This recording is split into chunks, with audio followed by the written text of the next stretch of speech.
Welcome, everybody, to the Let's Get Critical podcast. This is where the band Frantic Romantic reviews albums that we listen to and generally like. But hey, maybe sometimes we hate them. We'll find out. Yeah. It's been a little while, and we're happy to be back. We're here in 2025 now. What a weird year, especially for LA. Oh, but yeah. You know, what's weird is one of the last episodes that I think we posted, we were talking about a show and then it got postponed because all the state of emergency and everything that's been going on, you know? yeah, absolutely. So, to that point, we were going to play the Troubadour on January 10th, and obviously that didn't happen. Yeah. That has been rescheduled, though, and I think this new date will be better because it's on a Saturday. Kelly Yeah. McGarry presents. That's right. Show That's that right. out. Shout out to Kelly McGarry. And then also to the folks that we're on the bill with, the Future Machine, Femme Fiction, but they had to bow out, but we love them too. Yeah. David Nolf and Postcards for Sympathy. Yeah. Sympathy. Hopefully that gives him time to heal. I know he was having issues with his throat. Yeah. And he was going to power through this show that we were going to do, but That's this will crazy. give him a few months. Yeah. Hopefully, you know, that's my thoughts go out to him. What a man. What a tough situation. But yeah, no, they're all great. And I just want to say during the fires, it was cool that everybody was here for each other. I Yeah. don't know if this is getting too personal, but Ruben actually let me and my wife and our dog and our friend hightail it over to his place when things were getting bad in the valley there. So thank you, Ruben. Yeah, of course. I mean, I think more than anything, I was just glad that we were fortunate to be in a position and in a place where we were, a safe distance from the fires. Right. As opposed to you sent me some scary pictures and I was like, damn, get out of there. Like, get over here now, like it's bad. Yeah. It's getting bad. Yeah, that was rough. Remember we had a rehearsal scheduled when the Runyon Canyon fire was going on. We literally yeah. were all getting ready to go and we're like, Yeah. that's not going to happen tonight. Yeah. Weird. Yeah. Weird stuff. But today it's raining, and obviously the rain has come a little bit too late to help some things. But hey, it's raining, so we'll take it, right? Yeah, exactly. Guys, before we get into these albums, I know we like jumping in these albums, but there's vocal warm-ups, right? But then there's also conversational warm-ups. Right, and why don't we take 5 minutes to do not How Now Brown Cows, but just something like Red leather, yellow leather. yeah, something a little spicy for the audience, kind of ease them in, an opening act, as you will, right? Yeah. So I gotta say, let's just start with something basic. Who's the better monster? Count Dracula or Frankenstein's monster? Excuse me, Adam. Adam is the monster's name. Really? Yeah. So Count Dracula or Frankenstein's monsters, Adam? I'm gonna Yeah. say, sorry if I'm jumping on No. your spot there, but I'm gonna say Dracula, and only because like if you look in the media, if you take a look at how many movies have been made about Dracula, I'd say he monopolizes the monster game. That's true. He's kind of the Tony Stark of the monsters. He kind of is, right? Because he's got elegance, and vampires I think developed because of the way he was presented with, the way Stoker put him out or whatever, Right. Before that, I've read and done a little bit of research on vampires because I like cryptic stuff or whatever, right? Yeah. They were more like serpentine-like originally, and then they became these romanticized men that were sophisticated and Sexual and worldly, and very rich. So I don't know. I'd say Dracula. Don't get me wrong. I think Frankenstein's pretty cool. I think that story in itself is a fantastic, also from the Romantic era, is a fantastic way to look at our hubris as humans, and what we think we're capable of. Yeah. Have you seen any of the Nosferatus? I saw the new one. Yeah, I did see the okay, new cool. one. What Yeah. was that? It was cool. It's just I don't think he needed a mustache. I know that's going to sound really petty, but I honestly I feel like it was one of those performances where when I saw who played him, I was like, dude, I did not think that was him. Right. It's Skarsgård, and I was like, dude, that's totally doesn't even seem like him. The scary Skarsgård. Yeah, the guy who played it. Yeah. Yeah, I remember. Not Tarzan. Not the classically handsome. Yeah, The and Crow, not the Crow, Papa, right? not Papa Skarsgård either. You know? Yeah, yeah. And not the one from Garden State. Um, There's a lot of Skarsgårds. Well, there's Skarsgård and then there's Sarsgaard. There's one of those guys that's like around the same age that's not a part of that clan. okay, the guy from Dune, the bad guy, right? That's their dad. That's That's Papa the dad. Skarsgård. So Yeah. he is Scar. Okay. Yeah. So he The one is. from Green Lantern is not in the family. Parallax, the Parallax guy, he's not a part of that. Oh, you talking about the guy with Late Night with the Devil? That guy? Wait. You mean the main guy? Yeah. Because isn't he Guy Gardner in the new? Oh no, I'm sorry. I'm talking about the dog shit 2011. I never saw that. Green man. Lantern. No, Okay. yeah, Oh, no. with, Seth Rogen, right? No, it was with. You're talking about the Green Hornet. Green Lantern was with Ryan Reynolds. Oh yeah, that was a terrible movie, man. Yeah. that was pretty Yeah. bad. But the guy, for the audience, the guy who played Parallax, I forget his name, but it's something. It's missing the K. I'm gonna go out on a ledge and say I don't think anybody's seen that movie. Okay, and you're better for it. 'cause Yeah. it's a Ryan waste of Reynolds time. seen it, Ryan that's Reynolds. for sure. I mean, it was just wrong. You know, it was the writing. It wasn't really his fault. I don't think. You know. Well, the first movie needs to be saved for the Mark Strong guy, the Yellow Lantern guy. Not guy. Hal Jordan, right?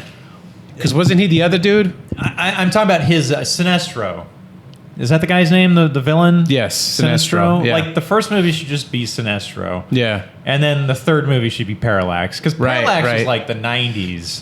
Yeah, Like- yeah. It's kind of jumping the decades there a little bit. You know. Right. Yeah. Yeah. Hey, what kind of mustard was it? Like a peach fuzz or was it a No, full-on- it was like a Jim Carrey in Sonic mustache. Oh wow! Like a Russian, Whoa. Eastern European. Yeah, I mean it's Romania, and that's why I think they Romanian- chose to do that. Yeah. He must have had an indie band, probably from Seattle, maybe. Yeah, Wearing the he was flannel. he was like a chef and a lumberjack. You know what I mean? Yeah. The trendy Yeah. guys, I forgot. Yeah. The Yeah. hipsters, yeah. He was Hipsters. Mumford from Mumford. Mumford, and yeah, Sons. from and Sons, right? Yeah, I belong to you. I actually think that Frankenstein is a lot more scarier. that's the Lumineers. I was like, wait, that's not Mumford and Sons. Is it? Yeah, it's oh, the shit, my Lumineers. bad. One of those bands. I never read Frankenstein. I know you read it, right?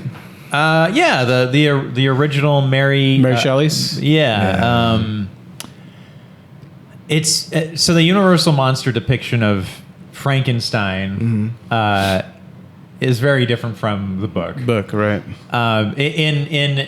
In the movie, they make Frankenstein out to be just kind of a clod, right? Kind of he's just big and he's like the Hulk, where Yeah. it's like there's not much cerebrally going on. He just goes around and fucking smashes shit. You know Really? what I mean? Because I've seen movies where they try to make them complex. Where It was one that's- with De Niro, right? De Niro. That was based on Yeah. the Shelleys, right? Right, that's more accurate. And then Yeah. also there was a bad movie called I, Frankenstein. no, But that Frankenstein is actually more true to like okay, sorry. The interesting thing, have you seen I, Frankenstein? I remember seeing the trailer for it and seeing the posters, but I never saw it. And Who's it's in it? really bad. Yeah. It's Aaron Eckhart as Frankenstein's monster, which doesn't make any sense. But that movie is a sequel to the original book. Oh, okay. Yeah, because it starts off with, here's a spoiler. So basically, Adam follows Dr. Frankenstein all the way to like the Arctic or something, like all the way Yeah. to the Arctic, because Dr. Frankenstein is desperately trying to get rid of this monster who's just tailing him everywhere and Yeah. killing all his friends and killing all his family and like killing his dog and stuff, right?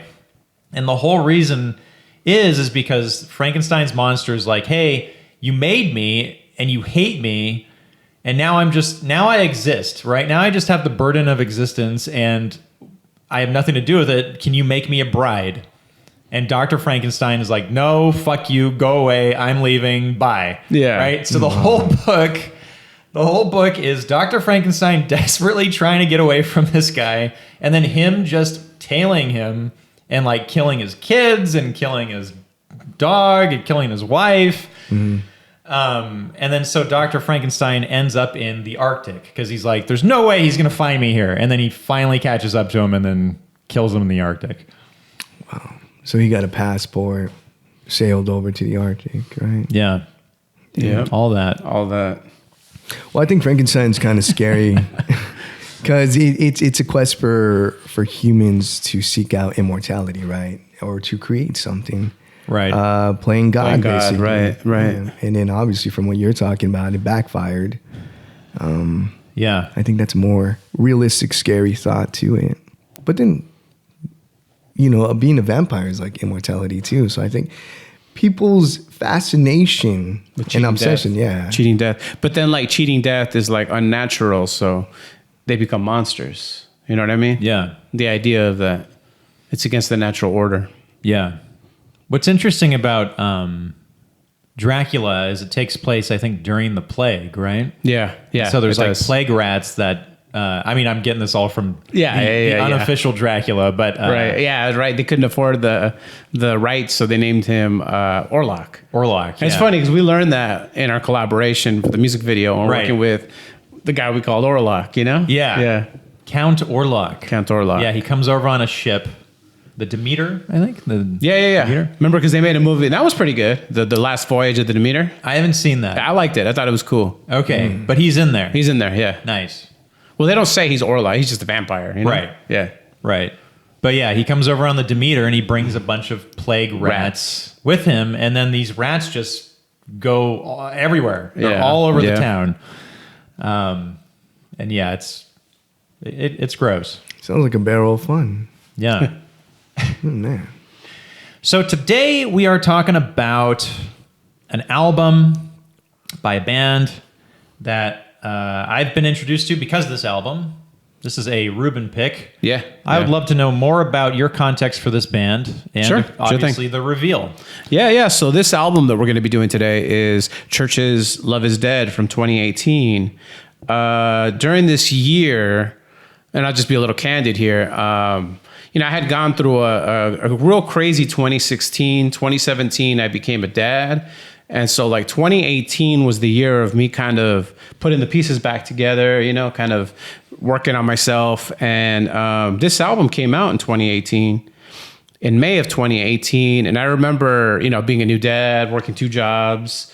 I would listen to the radio a lot, just that's the only outlet I really had. When I was at work, I was delivering stuff and picking stuff up. And I heard the song Get Out from Chvrches. I had heard of them before because I'd always seen it was stylistically written with a V instead of a U. Mm-hmm. And I was like, I wonder why they did that, But it never made me go and listen to them, Yeah. But I started hearing their song. It was like, I think their first single, Get Out.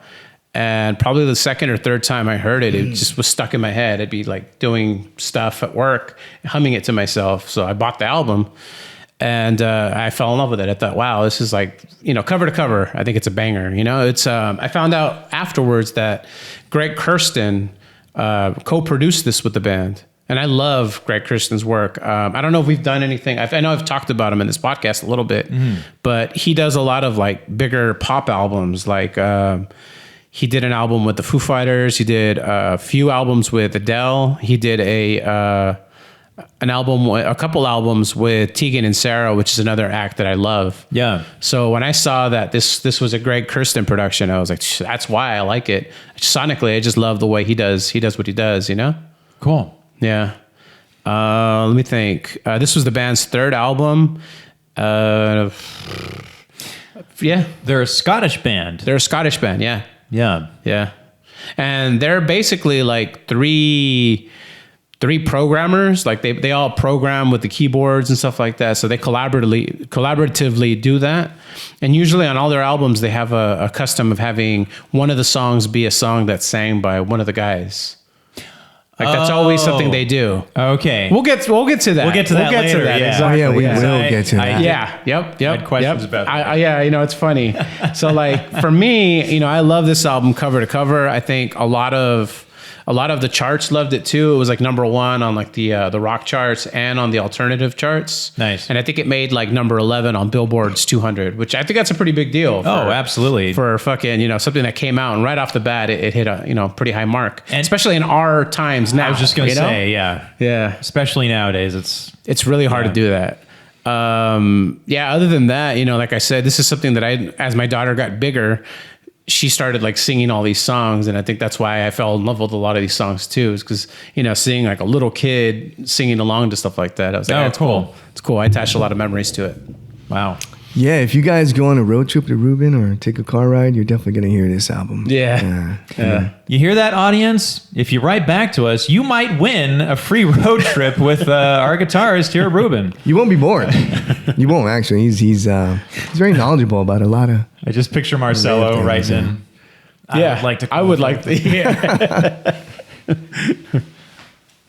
We miss you, Marcelo. We'll see you. We do. We'll see you soon. We need to You get too, him in brother. here. Cool. Zeke, what were your thoughts on this album? Man, you guys need to pick bad albums because this was a great album. So it was really hard picking the songs that I at least... Like the bottom three, right? Yeah, the bottom three. It was great. And, you know, I could see why it was so successful. It's very... it's an earworm, man. Their melodies get in your head and then they stay there. And I'm singing along to it. So, but it has this youthful... exhilarance to it. It was like a breath of fresh air, basically. Yeah. You know, it's just even when they're sad songs, they feel like they're positive because of the way she sings it or the way you present. Yeah, there's like the hope, music. hope Yeah, injected into it. Yeah. yeah. So I'm absorbing it now. Being at my age, I can't even imagine how it is being young and listening to this. It's very like. It's like waking up with a dream with a lot of hope. You know, that's what it gave me. Yeah. Yeah, man, you know, things will be better. Or things will get better. It's funny because the title is like "Love Is Dead," you know, like Yeah. yeah. Oh, yeah. Love is definitely not dead on this album. Nah. Yeah, you know, it's interesting. I'm discovering a lot of these albums from like the back half of the 2010s for the first time. Yeah.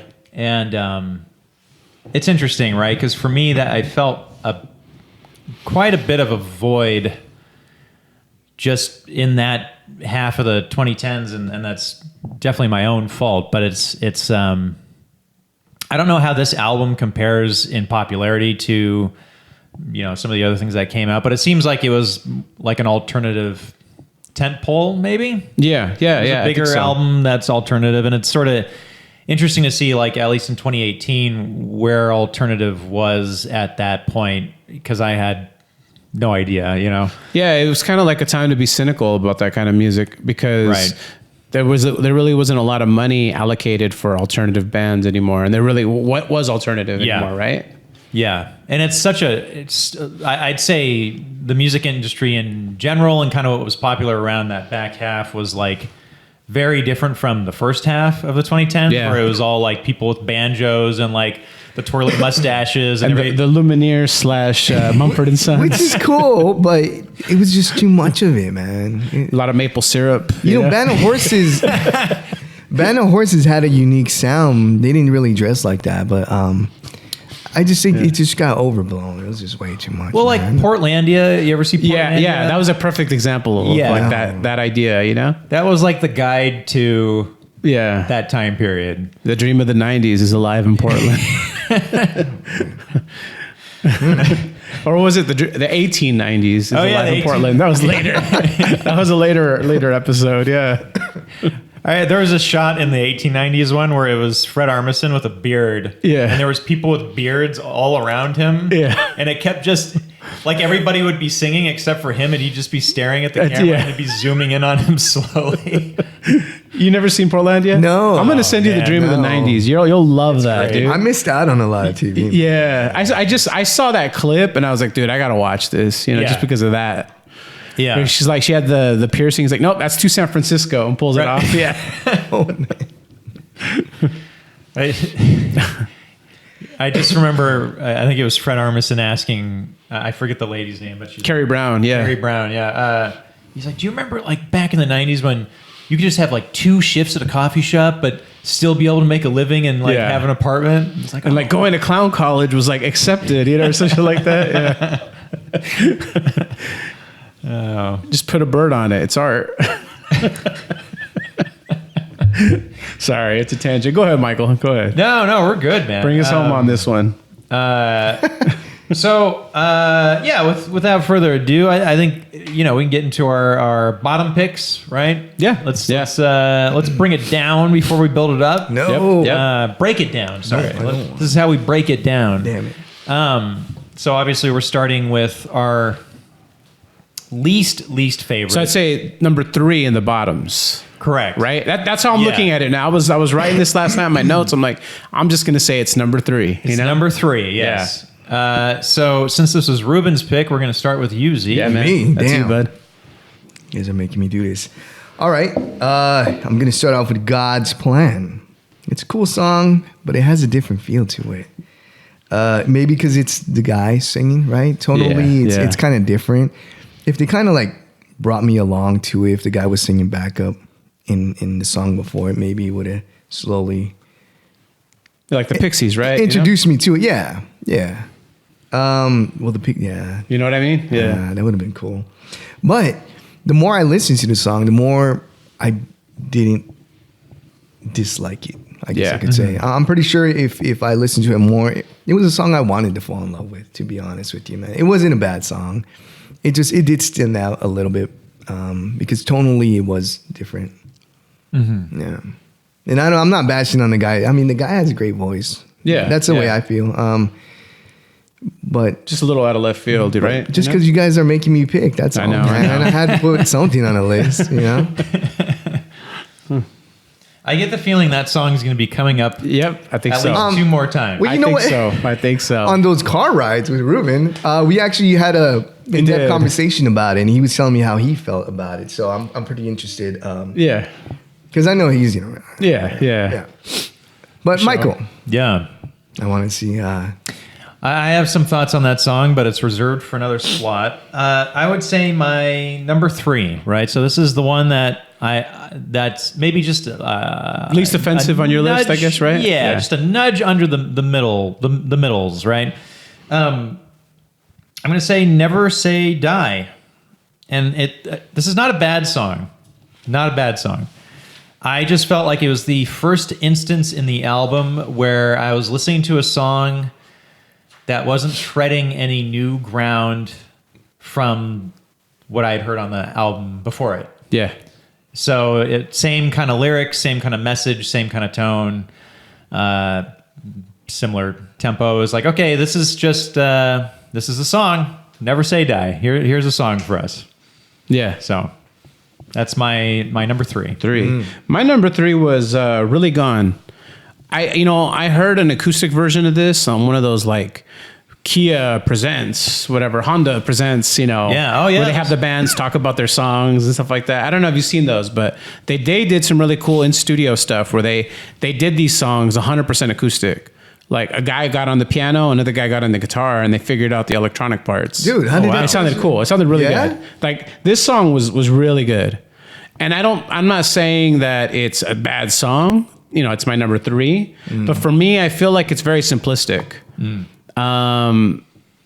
That's really the only thing I could say about it because I have to pick, I really like this album, but it's one of the more simplistic songs for me. And it's really, really short too. Kind of like just gives you a little something. And I think tonally, when you're putting an album together, it's good to have that kind of energy where, you're taking it to peaks and valleys and, it'll take you on a better journey. So I think that's why they chose to do this song the way they did. Gotcha. Yeah. So yeah, that's my 3. Interesting. Those are fighting words. Those are no. You know what? My second least favorite. I think is I. Yeah, Right? I. It really threw me off because I felt a song coming and then I realized, dude, this is an interlude. It's like that Chappelle show. So- Turn my headphones up, right? And then turn it, yeah, exactly, man. It was leading up to but it leads up into another song. And then I thought, well, why did they just tack that onto that song? They could have done that, but it felt more like a filler. Like they had to put it on a track or make it an individual track. I could have done without. Sure. Could have just been an intro. Yeah. Yeah. That makes sense. And I will say that's not on my list, but it could have been for the same reason. I remember coming across that track and being like, we'll see. Yeah. Yeah. My second least favorite is Miracle.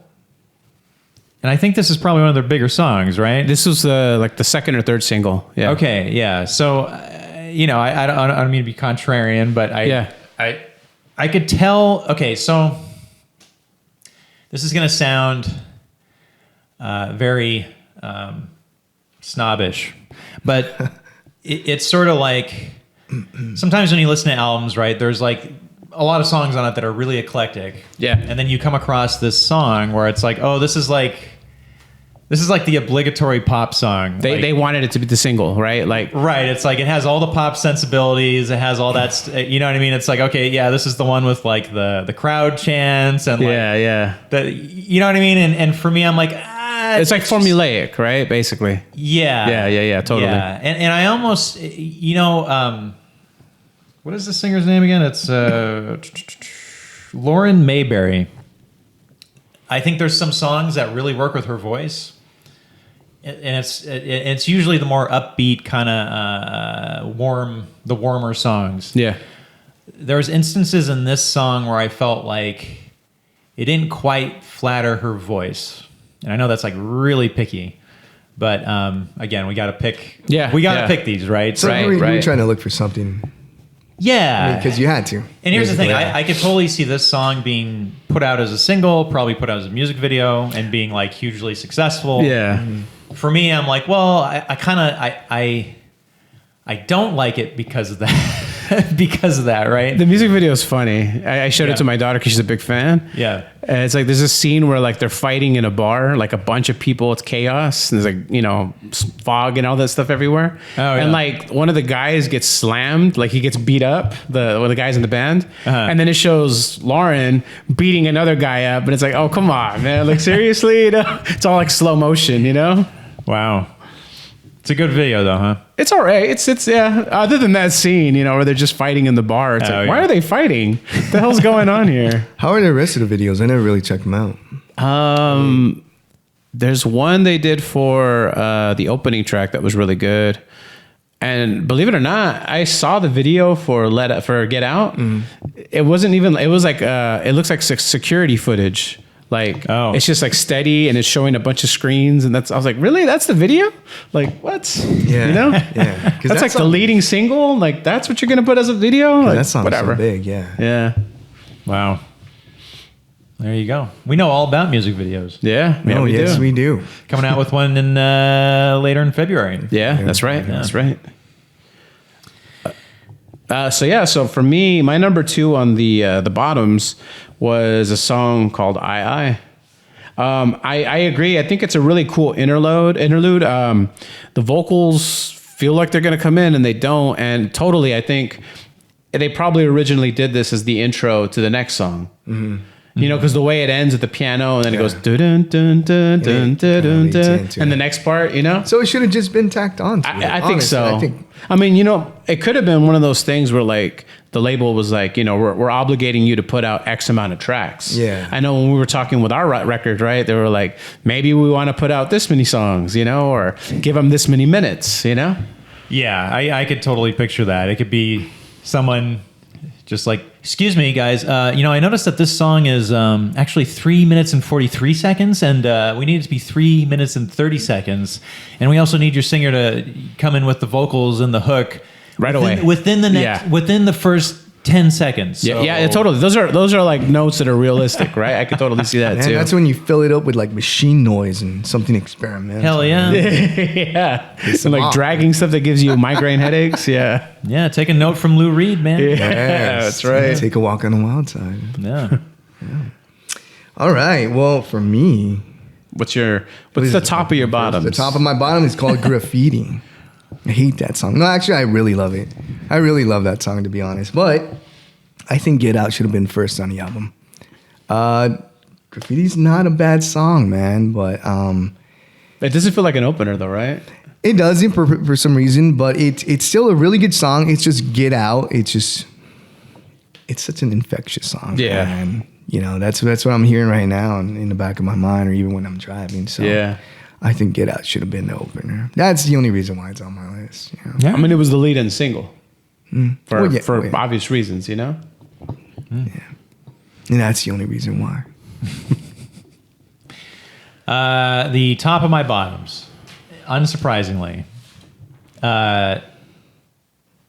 God's Plan.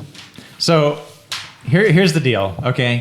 If this was like a song on like a Doves album, I don't know if you guys know who Doves are. Dude, Yeah. I remember Doves. Yeah. I'm like, oh, this like sounds like Doves, but it's on this album. This album, right. And like, it's probably track, I don't know, 7 or 8, right? So like, this is my introduction to this band. Like I've warmed up to their formula and like their thing, right? And very clearly I feel like Lauren Mayberry is the voice of the band, right? Yeah. And then here comes this song where it's not bad, but for me, it's like you come across these songs on albums where it's like, oh yeah, here's like someone else in the band singing this song, where it hasn't really been established yet. Yeah, right? Like you guys were saying, right. and you kind of get this impression that like this guy was like, let me sing this one. You know what I mean? It's like, Yeah. fine. But if there was a song to take off the album, right? If there's a song to take off the album, very clearly I'd be like, well, God's Plan. this one, because it's just Right. It's Sesame Street. Which one of these kids is doing their own thing, right? That's 100%. That's what it is. Oh, man. I would take this song and put it on a Doves album, and I would love it. Yeah. And That's it. the end. Yeah. Yeah. Damn.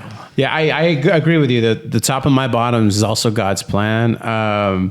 You know, every time this song comes on, and actually when you were in the car with me too, I think I told you, as soon as it comes on, my daughter's like, boo, change this song, boo, next. And it's like, okay, yeah, I don't want to listen to you. She's trying to, just says that. But you know why she says that? Because when she was a baby, I would literally say those things. And, you know, she learned that growing up. So, you know, we just think it's funny. We just say it. That's great. And it's not a bad song. No. It's No. not. It's just, it fits differently. You know, it's Yeah. funny. It put a conversation I had with Mike put something into perspective for me. I remember specifically we were talking about Beach House, and you know, the three of us I think collectively love Bloom, right? It's a badass yeah. album. It's like we're going to do it Masterpiece. eventually, right? Yeah. It's like the best album they did. Eventually. I was talking to Mike because I haven't heard a lot of their other stuff, and he's like, "Well, let me just tell you." They have other people singing on some of the songs. And I remember you mentioning to me that it's a little weird when you already established who the voice is and then another voice comes in. It's kind of like, oh, what happened there, you know?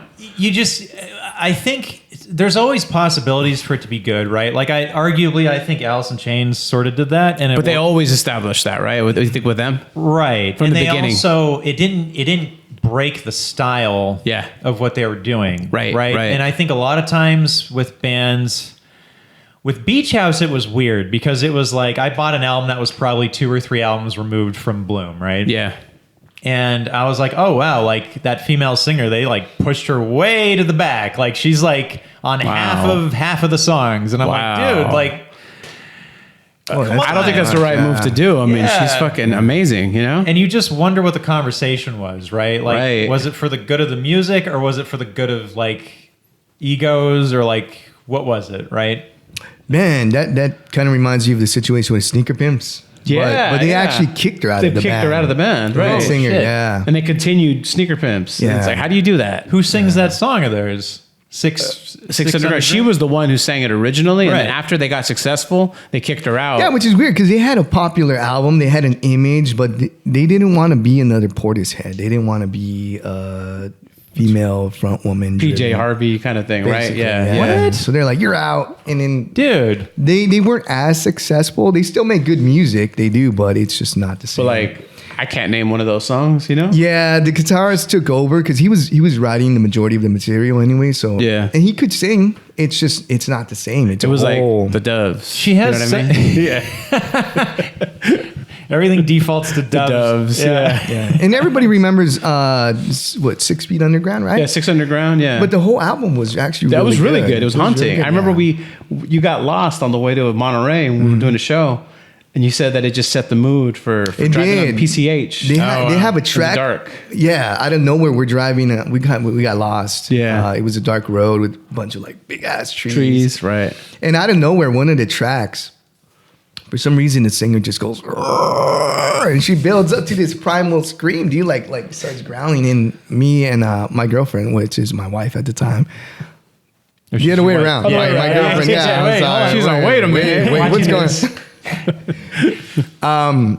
We heard it and we were freaking out because we were already on high alert. We had the music toned down, so we were freaking out. We had to like play it back again. We're like, wait, it came from the radio, right? So we were looking for It's it. not a like T-Rex that's outside, right? You know, yeah. Yeah, but it just reminds you of that situation. And then plus, the Smashing Pumpkins, they came out with an album called Gish, Yeah. Right. the first album, and they had Darcy singing on it. The last song though, so her song was called My Daydream, and they put it on as a closing track, right?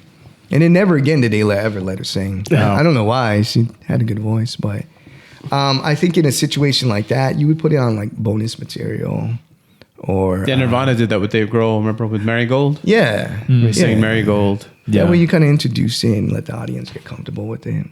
I think it's cool for B-sides, right? I don't know. Yeah, I think, especially if we're talking the farther back you go, right? It's like if you're under a label, you start putting out albums, right? You're basically building a brand, right? You're building Yeah. a box for yourself, right? Yeah. And I think that's what's kind of unfortunate is because you have to, you know, you're creatives that have to become now producers and think about like, okay, what does the audience accept, right?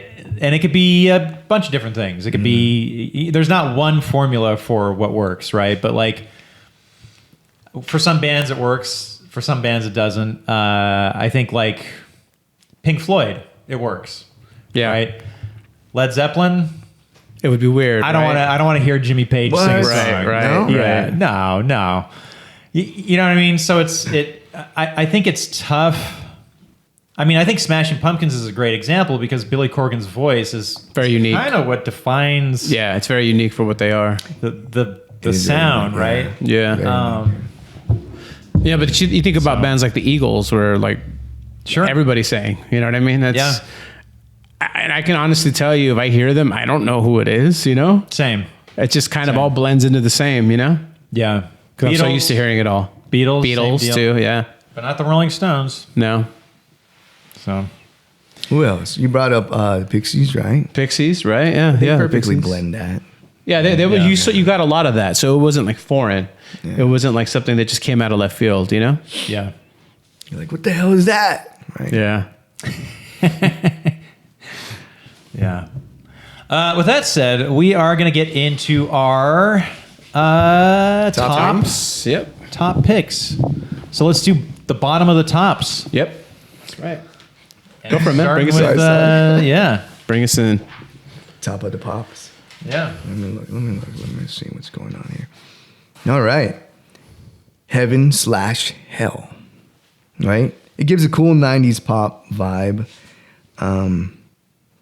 It gives the urgency of kind of like a end of the world salute. You see the world exploding and you're just like, I'm talking about like an American salute, you know. Not the Roman Just salute. not the Roman that- salute. that this fool. Yeah. Or a good wave It's goodbye. your former boss, you know? Oh yeah, that's controversial. Or a good wave goodbye.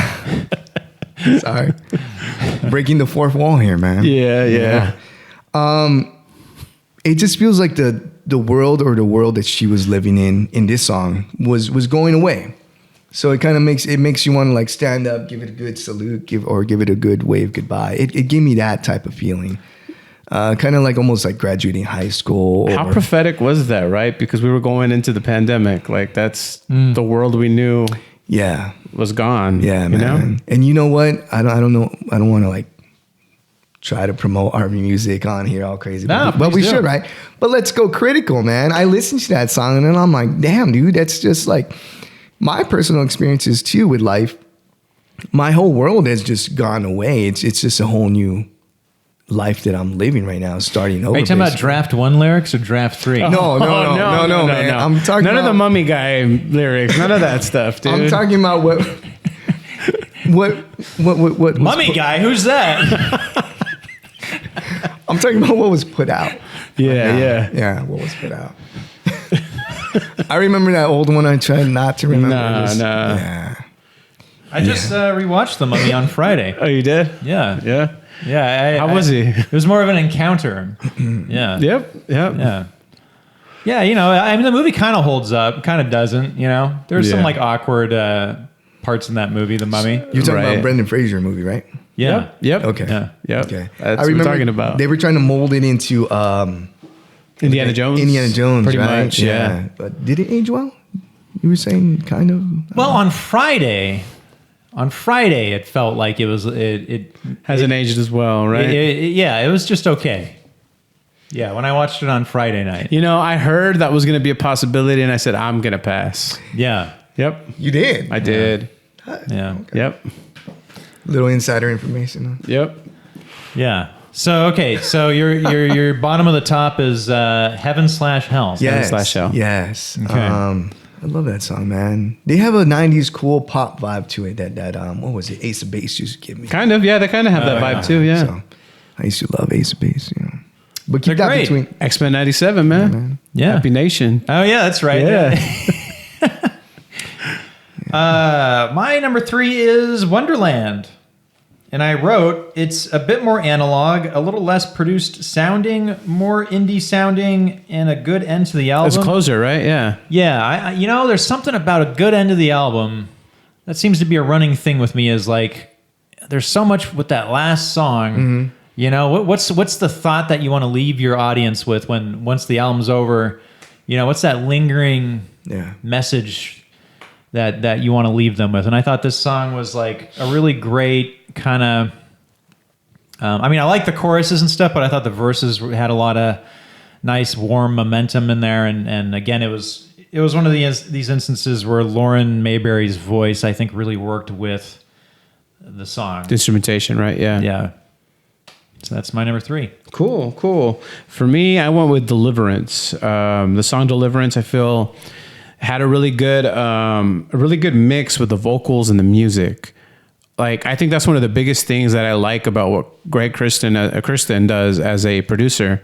He has this way of giving you this really wide, big sound, but the vocals are never going to be back. They're never going to be hidden in there. Right. Which I think is great. Let me see. Yeah, it's got this cool bass in it that just kind of pops in it, and it just makes it stand out a lot, without muddying up the track, which is really cool, Yeah. I feel like the chorus is pretty simple, but it's really catchy. It's another one of those earworms, which they just kind of give you one after another on this record. Absolutely. Yeah. Yeah, man, I'm gonna have to go with that too. Deliverance. If you really listen to the lyrics, man. Yeah, it's hypocrisy, right? And people who are grandstanding and preaching. One of the lines goes, "Careful when you're swimming in the holy water, drowning in your own beliefs." Yeah, yeah. So it feels like a wounded song, and I can kind of relate to that because I grew up in a super religious family where it was to a point where it was really restricting, And then when you grow up in that, you want to rebel immediately. So yeah, it kind of drives you away, right? Yeah, and it kind of tarnishes whatever what you were raised with. But then you grow up, and then you grow up with your own experiences, and you come up with your own conclusions. Yeah. Yeah, it makes me just picture you in a mesh shirt, with spiky hair, saying, I do what I want to do. This is not a phase, Mom. This is not a phase. Yeah, dude. Pink mohawk. I still dress that way. I just need a pink mohawk, man. Yeah. One long earring. You had the Monroe, I remember, in the middle of your... Dude, you middle remember of your, that? I remember that when I met you. Is that what they call it, the They call it Monroe? Monroe. Well, it's supposed to be here, but you had it right in the middle. Because the guy that did it for me, he's like, be original, do this one. And I was like, all right. But it just looked weird. Someone told me that it looked like a booger. Dude, I was going to say, I remember I joked with you once, said, hey, dude, you got a booger on your... Yeah, and you're man. like, it's my fucking piercing. My piercing, bro. It didn't really last long. It kept falling out, too, when I would eat. So it would always... not trying to put it in. One day it didn't want to go back in. I was like, well, that's the end of that. That's the end of It's funny, you wouldn't even notice it now, you don't see anything. Yeah. No remnants. For a while, there No remnants. was a little hole, but, Yeah, like I still got my eyebrow holes, but I don't know if anything will go in anymore, you know? Yeah, man. You know what? Actually, I think I'm allergic to anything I just put on my face, man. I got to be honest. Your body rejects it? Yeah, because it damaged the nerve right here. Oh, shit. Because I had a eyebrow piercing for a while, you did. man. You said a cat took it out, right? Oh, hey. Oh, A cat took it out? That's right. Yeah. I got that Rain Man memory, dude. Bro, Come on, dude. I got that story, man. Yeah. Now, is it because you asked the cat to take it out? No. Or He's like, hey, you're pretty cool, cat. You know, like. So I was sleeping over at a friend's house at the time, and they had kittens. They had a lot of kittens, right? And then I remember waking up because a little kitten kept messing with my eyebrow ring, and it bled. And then to that point, it kept bleeding. It never really healed up right and got swollen. And I'm like, you know what? I'm gonna take it out. And I couldn't get it out, dude. So I left it in for another couple months, which was a bad idea. Yeah, because it got infected. He heals over it, right? And it got infected, right? Oh. Turns all purple. It's all gnarly.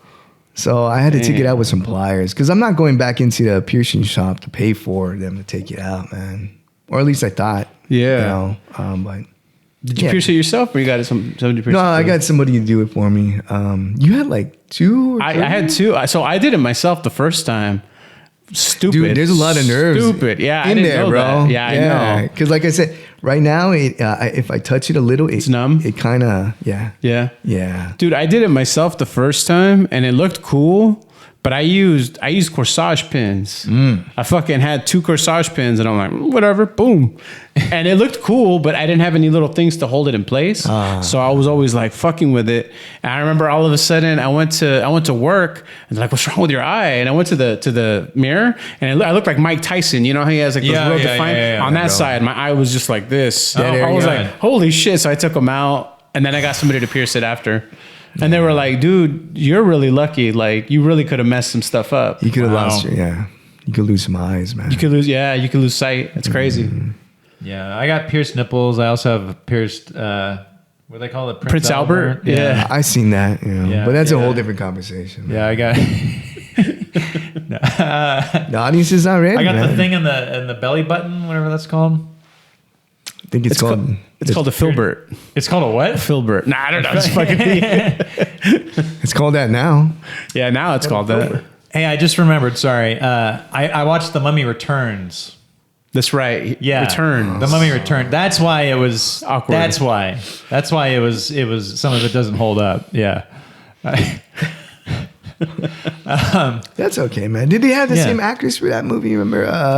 Rachel Weisz. She didn't come back for the third one. She didn't want to be a mom. She's like, I'm done with this. Yeah. Oh, she didn't want to be a mom. She didn't want to be after that. She's like, they're always going to cast me as a mom. That's true. So they had somebody else play her. Well, Plus, like, she was like an award-winning actress by then. Yeah. She was making like serious movies and shit. Yeah. And she was married to Daniel Craig, right? Yeah. she's a good actress. James Bond. Yeah. I had a little middle school crush on her in that movie. Yeah. In that first movie. Yeah. I think a lot of us did, man. She was in Constantine, right? Constantine, yep. She was, yeah. As a twin. There was 2 of them. Oh, yeah, you're right. I love that movie, man. I know a lot of people bash on it, but that movie's cool. There's been a little bit of a buzz about making another sequel. one. The sequel I keep hearing, yeah. Yeah. Yeah, with its pro-smoking. Shia LaBeouf. Yeah. Oh, yeah, he was in that. He was in that, yeah. Oh, bro, smoking. So you're on your 2, on number 2. I'm on number 2. Okay, yeah. 2 of your tops. Little segue there. Yeah. Shia LaBeouf, right? Yeah. I can't say it. Shia LaBeouf, yeah. Sorry, man. No, you're good. You're good. Deliverance. Yeah. No, I think it's the first instance in the album. No, that's not true. Sorry. It is one of my favorite songs on the album. Yeah. My second favorite. Yeah. And for similar reasons, I think sonically, it's really it's got some meat on it. It's got some real meat. I almost feel like you could feel like a guitar can play that, right? Or something. It's not, I mean, nothing against electronic music, but it just feels a little different. It feels more tangible, you know? Right. Yeah. Yeah. The verses really kind of get you swept up. The chorus is great too, but the chorus is more. This is a chorus. Sing with me. This is you a know? chorus. Yeah. Yeah. But those choruses really, or the verse really just grabs you from the very beginning of the song. So Deliverance, that's my number 2. Cool. Let's go, man. We all got the same. Yeah. We might even have the same Maybe. first one. Maybe. So for me, and this is going to be a hot take, but for my number 2 on my out of the 3s, I went with Never Say Die. I love the way this one like develops. I feel like this song has like a really cool echo effect where it's like it feels like it's very very precise, very planned. Like when the echoes hit, it's only on certain lines. And for me, that's like I love that in production. Yeah. And not when it's like the producer just says, "What, you want an echo? Okay, echo." And then Put just around the whole always thing. Yeah, I know. I God, hate that when it does drives that. me crazy. Yeah. Me drives too. Me crazy. I love it when it's very intentional and it's Yeah. like I want, and it's like when I explain it to producers, like I remember when we worked with Scott, I would try to say like certain lines and he just looks at me like deer in the headlight. Yeah. You know, like what? You can always. Why would you want to do that? You know, I it's know. like, dude, because there's a reason. That's like the it's- emphasis, you know? Yeah. It's more like they don't want to. And you know what? That, yeah. Yeah. And that's like, I know there's more work, but like that's part of the art. Like, you know, us being artists, we know where we want those echoes, you know? It's like hitting a guitar pedal, right? Yes, You exactly. want that special effect in certain Spots yeah. and maybe not in some other places, you know? Well, I won't give too much information about this, but going into our next endeavors, I think we'll be able to be a bit more specific about that kind of thing. I think so. That's cool. I think this is going to be a real experimental phase for us. We're not going to go too far out of the box, but it feels like Yeah, I didn't give me no White Album or anything like that. But yeah. But if I already Sgt. hear Pepper. like a Pink Floyd influence, a lot of kind of like funkiness to it already, man. So Well, it's gonna be interesting. Yeah. yeah. Sorry, just. Well, no, never mind. I could talk about that Yeah. for a while. Sorry, continue, Ruben. All right. So for me, I feel like some of those dynamics in the song make the song almost feel like it's blooming in front of you. And then I think that's one of the things I like the most about it. And then on like the chorus is really simple, but it's one of those things. And for me, I think I attached an emotional memory to it that, you know, I would sing it and my daughter would always do the response part that, Oh, cool. didn't you say that, you know, whatever, you know? Yeah. In the background. So I think that's another reason why I really love this song. Would know? you say that love was developed, or do you think you immediately fell in love with that song? I think it was developed. I think Yeah. it was having that happen organically. Like, you know, I would sing the chorus part and then she would do the response every single time. That's awesome. And even now, she'll still do that, you know, and I think that's pretty cool. That's awesome. Yeah. Cool. All right. I think we're at our number ones. Yep. It's exciting, everybody. We're at the top. We're at our number ones here. The top of the tops. This is gonna be a hot take, man. My favorite one is Get Out. What? Yes. No, actually, this was the lead single, right? Yeah, it was the lead-in single. Yeah, man. It's the reason I got into this. It got stuck in my head. You know, I keep singing it, and I think it's a perfect representation of the album as a whole. Like, if you want to like introduce somebody to this album, be like, here, listen to this song, and then it'll hook them in, and they'll discover all the richness and gold inside this album. So, Yeah. yeah, I really love this song.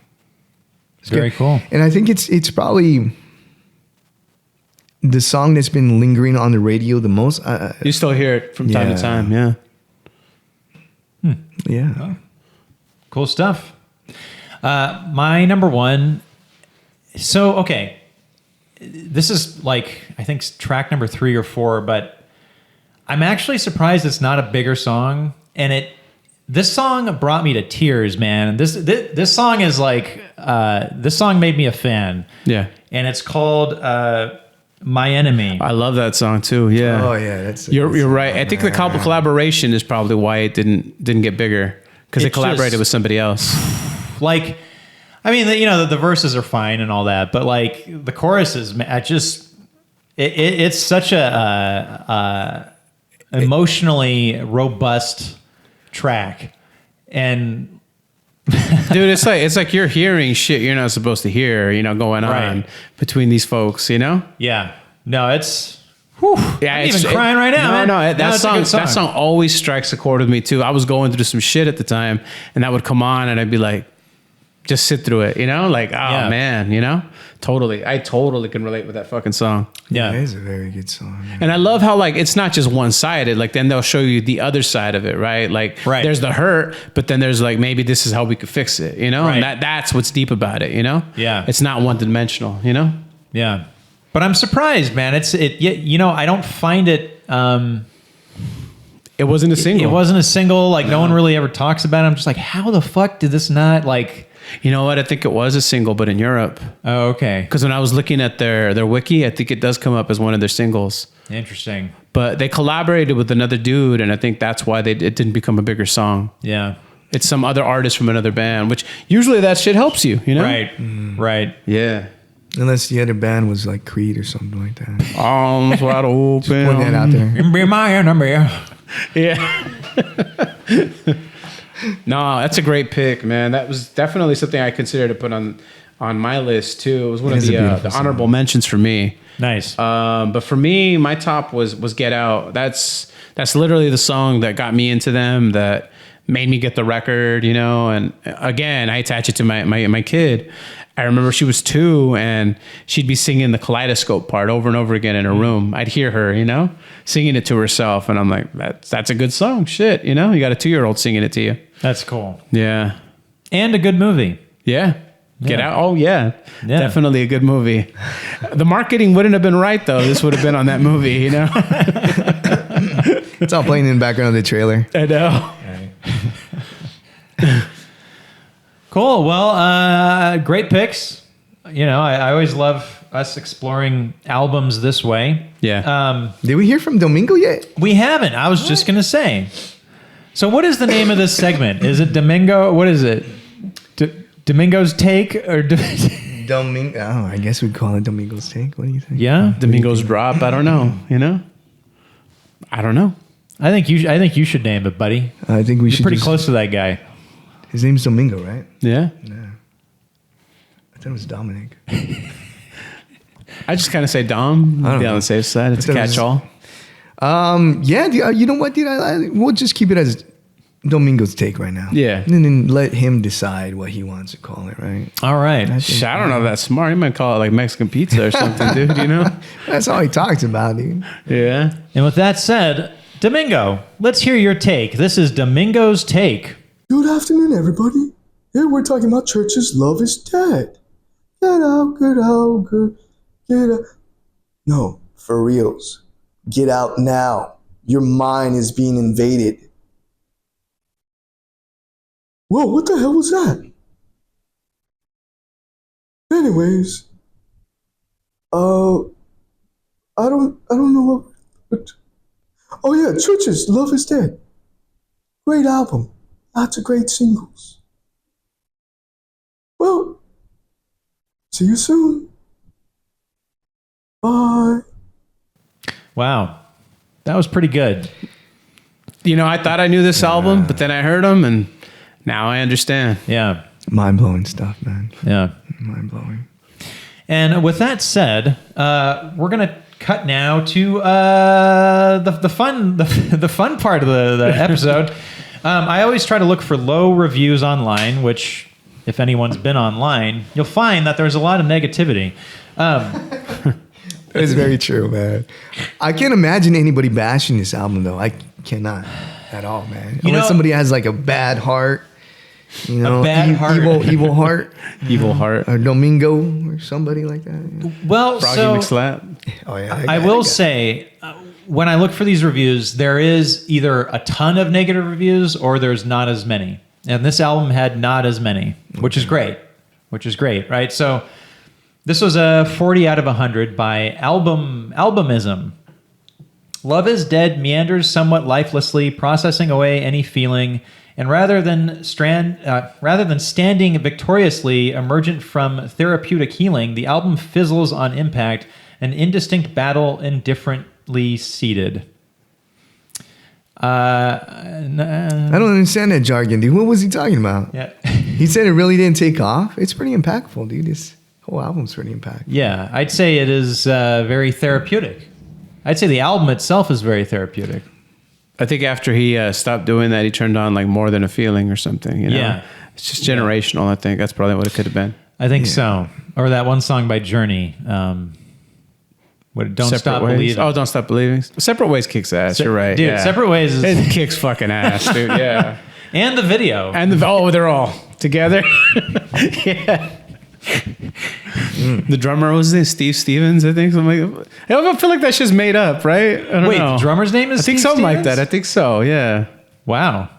Well, it's like that other guy, the guitarist. His name's something like that too, right? Well, there's Billy Idol's guitar. Yeah. What's his name? Is he Steve Stevens? Stevens. Oh, I'm sorry. Then it's something like that. I mean, I think Steve Stevens is probably just... I think it's like Will Williams or something like okay. you know what I mean? Something very like sounds made up. His parents are like, hey man, this is gonna be really cool. Yeah.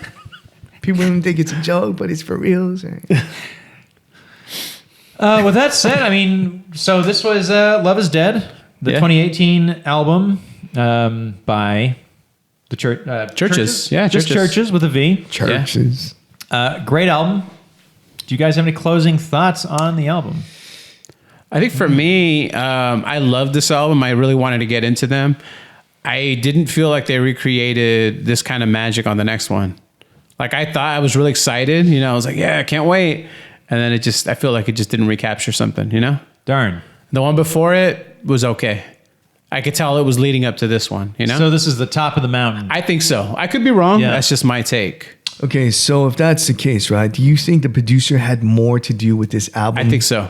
You know what? And they worked on this album from February to December, and it shows, right? Wow. Like it totally shows. Yeah. But I think, Greg Kirsten had a lot to do with it. Definitely. Well, there you go. This has been Let's Get Critical. We are Frantic Romantic. We are a band, if you didn't catch that earlier, but if you're following this, I imagine you already know that. We have a show coming up at the 3 Clubs in Hollywood on March 1st. That's going to be a blast. It's a newer venue that a lot of people have been saying a lot of great things about. And then, of course, in April, we have the Troubadour. We hope to see you at either or even both. Both. Go to both. Come on. Yeah. Just do it. In the meantime, please leave comments, leave suggestions, leave some hate if you're full of hate. I like hate. We'll take it all, baby. Marilyn Manson people, come on, we miss you. Yeah, let's we'll dog on Marilyn Manson a bit more and anyways, thank you everybody. It's been a pleasure. We will see you next time on Let's Get Critical. All right.